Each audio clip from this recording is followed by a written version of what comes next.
दोस्तों, मानव जीवन बहुत ही कष्टदायक होता है। अगर तुम जीवन में बहुत सारी समस्याओं से जूझ रहे हो तो आज की कहानी में हम एक ऐसे व्यक्ति के बारे में आपको बताएंगे जो अपने जीवन में बहुत सारी समस्याओं से जूझ रहा था। ये केवल उसके सोचने के तरीके के वजह से था। उसे ये लगता था कि मानव जीवन बहुत ही परेशानियों का जीवन है। उसका यह सोचना था कि पशु का जीवन इंसानों जीवन से कहीं बेहतर है, क्योंकि उन्हें इतनी सारी समस्याएं झेलनी नहीं पड़ती। हम इंसानों को सदैव ये चिंताएं सताती रहती है। पशु अपना जीवन आनंद से जीते हैं। तो आइए दोस्तों, इस बात को हम एक कहानी के माध्यम से आपको बताते हैं। लेकिन उससे पहले हमारी कहानी में आप खो जाओ, हमारे चैनल को सब्सक्राइब कर लीजिए, वीडियो को लाइक और अपने दोस्तों में शेयर जरूर कर दीजिए। तो आइए जल्दी से कहानी को शुरू करते हैं। बहुत समय पहले की बात है। एक बहुत ही गरीब ब्राह्मण था। वह पूरे दिन गांव-गांव भिक्षा मांगता था और जो भी भिक्षा लाता था उसी से अपने बच्चों का लालन पालन करता था। उसके परिवार में उसकी एक पत्नी और एक बेटा था। लेकिन उस ब्राह्मण को कहीं से भिक्षा मिल जाती थी और कहीं से भिक्षा नहीं मिलती थी। इसी तरह से वह बेचारा अपना पेट भर लेता था। वह ब्राह्मण कभी पूरब के गांव में जाता था, कभी पश्चिम के गांव में, कभी उत्तर के तो कभी दक्षिण के। बस यही उस ब्राह्मण की दिनचर्या बन गई थी। उसका बेटा बड़ा हो रहा था, उसके बेटे की पढ़ाई शुरू होनी थी। उससे पहले उसे यज्ञ पवित्र करना जरूरी था। लेकिन यज्ञ का खर्च कैसे जुटाया जाए, यह समस्या उसके दिमाग को परेशान कर रही थी। एक दिन ब्राह्मण ने अपनी पत्नी से कहा, भला ऐसे कैसे काम चलेगा? मैं कब तक 2 टाइम के आटे में गुजर बसर करूंगा? अब बस बहुत हो गया। अब मैं गांव-गांव भिक्षा नहीं मांगूंगा। बहुत सारे पैसे इकट्ठे करने के लिए मुझे शहर की तरफ जाना पड़ेगा। फिर उसकी पत्नी इस बात को मान गई और उसे एक भिक्षा का थैला दे दिया और उस ब्राह्मण को वहाँ से विदा कर दिया। वह ब्राह्मण बहुत ही सीधा और भोला व्यक्ति था। वह ब्राह्मण शहर की तरफ जाते जाते थक गया था और शाम भी हो गई थी। वह पेड़ के नीचे बने एक चौतरे पर अपना गमछा बिछाकर सो गया। वह ब्राह्मण काफी थक चुका था, इसलिए लेटते ही उसे नींद आ गई। उसी रास्ते से इत्तिफाकन विधि और विधाता उसी रास्ते से ब्राह्मण कर रहे थे। वह थोड़ा आराम लेने की वजह से उसी पेड़ पर बैठ गए। उस पेड़ के नीचे ब्राह्मण को देखकर विधि ने विधाता से कहा, देखिए ये बेचारा कितना दुख भर रहा है। गांव-गांव भिक्षा मांगकर अपना गुजर बसर कर रहा है। इसे ठीक से 2 वक्त की रोटी भी नहीं मिलती और बेटे की पढ़ाई इसके सर पर है। भला ये सब कैसे पूरा करेगा? क्या आपको इस पर दया नहीं आती है? विधि की बात सुनकर विधाता ने कहा, हे भाग्यवान, सभी को अपना कर्मफल भोगना पड़ता है। इस दुनिया में जो भी जैसा कर्म करता है उसे वैसा ही फल मिलता है। इस जीवन में सुख और दुख तो लगा ही रहता है, किंतु अगर आपकी तरह मुझे भी इस तरह से दया आने लगे तब तो इस दुनिया से सारे दुख ही खत्म हो जाएंगे। फिर विधि ने कहा, चाहे कुछ भी हो, तुम्हें कुछ न कुछ उपाय तो इस ब्राह्मण के लिए करना पड़ेगा, वरना मैं यहाँ से कहीं नहीं जाऊंगी। फिर विधाता ने कहा, इसी को तिर्याहट कहते हैं, जो तुम जिद कर रही हो। फिर विधाता ने विधि को एक थैला दिया और कहा, ये लीजिए, इस थैले को उसके सिराने रख दीजिए। इसमें कुछ मिठाइयाँ हैं और इसी से उसका दुख दूर हो जाएगा।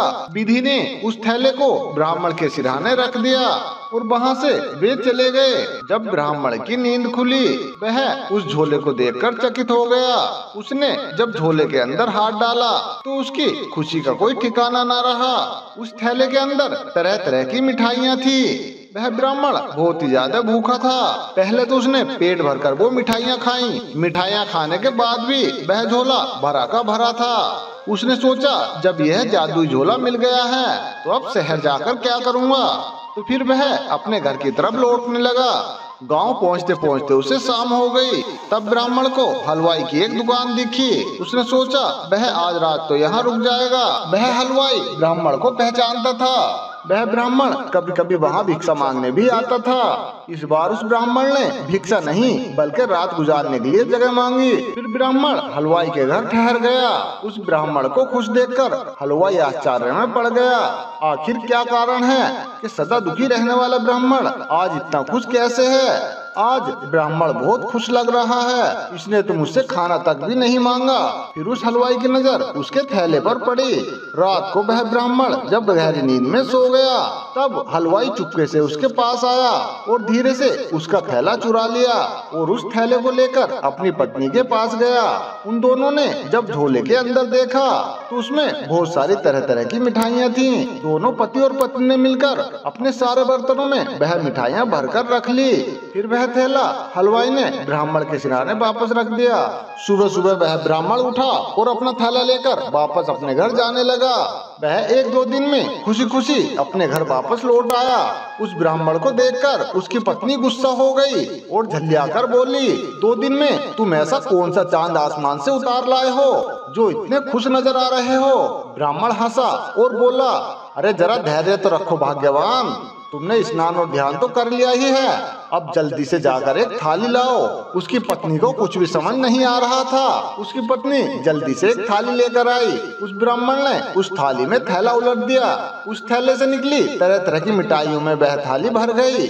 उसकी पत्नी बहुत ही आश्चर्यचकित हो गई। उस ब्राह्मण ने एक मिठाई अपने हाथों से अपनी पत्नी को खिलाते हुए कहा, अरे भाग्यवान, खाओ खाओ, जितना जी चाहे उतना खाओ। फिर उस ब्राह्मण ने अपनी बीती हुई घटना अपनी पत्नी से सुनाई और अपनी पत्नी को भी मिठाई खिलाकर खुश किया। जिसके घर में कभी नमक के लिए भी पैसा नहीं हुआ करते थे, अब वे लोग 5 तरह के भोग खाने लगे। अब ब्राह्मण किसी के घर भीख मांगने नहीं जाता था। वह ब्राह्मण संध्या गायत्री का जाप करके खा पी के आराम से चैन नींद सोते हैं। गांव के लोगों को आश्चर्य हो गया कि आखिर ये क्या रहस्य है जो ब्राह्मण और उसकी पत्नी दोनों इतने खुश हैं। कुछ दिनों बाद उस रहस्य का पता गांव वालों को चल गया। यह बात राजा के कानों तक पहुंच गई। वह राजा बहुत ही ज्यादा लालची था। उसने उस ब्राह्मण को अपने महल बुलाया और उस ब्राह्मण ने राजा को नमन किया। उस राजा ने उस ब्राह्मण को समझाया कि अगर वो झोला उसके घर रहेगा तो उसे कोई न कोई चुरा लेगा। इस थैले को तुम मुझे दे दो और बदले में तुम्हें मैं 25 स्वर्ण मुद्राएं दूंगा। ब्राह्मण ने कुछ देर तो विचार किया और फिर विवश होकर वह थैला राजा को दे दिया। राजा के दिए हुए पैसों से ब्राह्मण ने अपने बेटे का उपनयन संस्कार किया और बचे हुए पैसे से अपने घर के लिए राशन खरीद लिया। कुछ दिनों के बाद ब्राह्मण के पैसे खत्म हो गए। उस ब्राह्मण को फिर दुविधा ने घेर लिया। आखिरकार उस ब्राह्मण ने फिर दोबारा निश्चय किया, वह फिर से सभी गाँव में भीख मांगने जाएगा, क्योंकि सुख के बाद मिला दुख अधिक कष्टकारी होते हैं। और वह ब्राह्मण गांव गांव भीख मांगने चला गया। एक दिन ब्राह्मण की पत्नी ने ब्राह्मण से कहा कि एक बार फिर से दोबारा आप उसी राह पर जाएं, क्या पता फिर से दोबारा कोई चमत्कार हो जाए, शायद दोबारा हमारे दिन अच्छे आ जाएं। उस ब्राह्मण को अपनी पत्नी की बात अच्छी लगी और फिर अगले दिन वह दोबारा से उसी रास्ते पर चला गया। रात होते होते फिर दोबारा से वह उसी पेड़ के पास पहुंच गया और जब रात हुई तो फिर से वह उसी पेड़ के नीचे अपने गमछा बिछाकर सो गया। विधि और विधाता घूम घाम कर फिर से उसी पेड़ पर बैठ गए।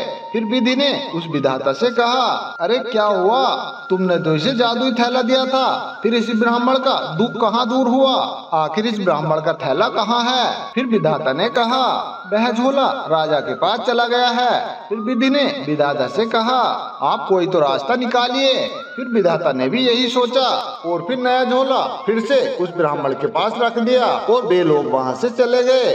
फिर सुबह सुबह उस ब्राह्मण ने अपनी आंखें खोली, फिर उसने देखा वैसा ही एक थैला उसके पास आ गया था। ब्राह्मण ने अपने सिरहाने नया झोला देखा तो ब्राह्मण ने खुश होकर जैसे ही उस झोले के अंदर देखा तो तभी उस थैले में से हाथ पैर निकलकर उस ब्राह्मण को मारने लगे। ब्राह्मण चीखने लगा, चिल्लाने लगा। फिर जैसे तैसे करके उस ब्राह्मण ने उस थैले को बंद किया और उसके हाथ पैर उसमें वापस समा गए। उस ब्राह्मण ने थैला बांधा और वापस उस हलवाई की दुकान में जाकर सो गया। ब्राह्मण के सोते ही उस हलवाई ने अपने घर के सारे बर्तन इकट्ठे कर लिए ताकि वह फिर से उस थैले से मिठाइयाँ निकाल सके और पति पत्नी ने मिलकर उस थैले को खोलकर उल्टा कर दिया। उस थैले में से फिर से हाथ पैर निकले और हलवाई और उसकी पत्नी की धुलाई करने लगे। दोनों चीख चीख कर रोने लगे और चिल्लाने लगे, बचाओ, कोई है, हमें बचाओ। उनकी आवाज सुनकर वहाँ पे पूरा मोहल्ला इकट्ठा हो गया। फिर वह ब्राह्मण वहाँ पे आया और उस ब्राह्मण ने कहा, इस हलवाई महोदय ने मुझसे 200 रुपए लिए थे, अगर आप वो मुझे दिलवा दोगे तो मैं इस थैले को अपना वापस ले जाऊंगा। हलवाई और उसकी पत्नी ने डर कर 200 रुपए उस ब्राह्मण को दे दिए और फिर ब्राह्मण ने झोले का मुंह सीधा किया और फिर उस थैले में हाथ पैर वापस समा गए। वह ब्राह्मण वह पैसे लेकर खरीदारी बाजार में करने लगा।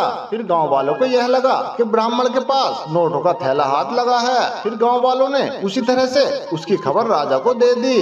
उस ब्राह्मण को उस राजा ने बहुत ही आदर पूर्वक बुलाया और उस ब्राह्मण की खूब खातिरदारी की और इस बार राजा ने उस थैले के बदले 4 गांव देने का वायदा किया। दान पत्र लिखकर उस ब्राह्मण के हाथों में राजा ने दे दिया और राजा खुशी खुशी उस थैले को लेकर अपनी पत्नी को बुलाया और झोले का मुंह खोलकर उसे उल्टा कर दिया।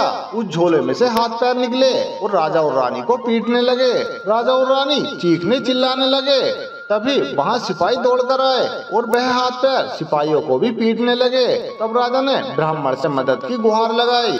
तब उस ब्राह्मण ने कहा, हे महाराज, यदि आप मुझे पहले वाला झोला दे दें तो शायद मैं आपको इस संकट से बाहर निकाल सकता हूँ, क्योंकि यह झोला दूसरे झोले का जुड़वा भाई है। तब तक इसका भाई अर्थात दूसरा थैला नहीं मिलेगा, तब तक यह नहीं रुकेगा और आप लोगों को इसी तरह से मारता रहेगा। उस राजा ने डर के मारे तुरंत ही वह थैला वापस दे दिया। ब्राह्मण ने इस थैले को सीधा किया और हाथ पैर अंदर फिर से समा गए। तब जाकर राजा रानी और उन सिपाहियों को लात घुसों से छुटकारा मिला। राजा ने पहले वाला झोला भी उस ब्राह्मण को दे दिया। ब्राह्मण खुशी खुशी अपने घर आया और उस झोले की मदद से ब्राह्मण और उसकी पत्नी काफी अमीर हो गए। फिर कुछ दिन बाद विधि और विधाता ने देखा कि अब तो ब्राह्मण की सारी परेशानियां दूर हो गई हैं और फिर विधाता ने अपने दोनों थैले को वापस ले लिया और वहाँ से चले गए और इधर ब्राह्मण और उसकी पत्नी सुख चैन से अपना जीवन काटने लगे। तो दोस्तों, हमारी आज की वीडियो से आपने क्या सीखा हमें कमेंट करके जरूर बताएं और कमेंट बॉक्स में बोधायना में अवश्य लिख दें। तो मिलते हैं दोस्तों इसी तरह की एक और नई वीडियो के साथ। तब तक आप अपना ध्यान रखिए और हमेशा खुश रहिए।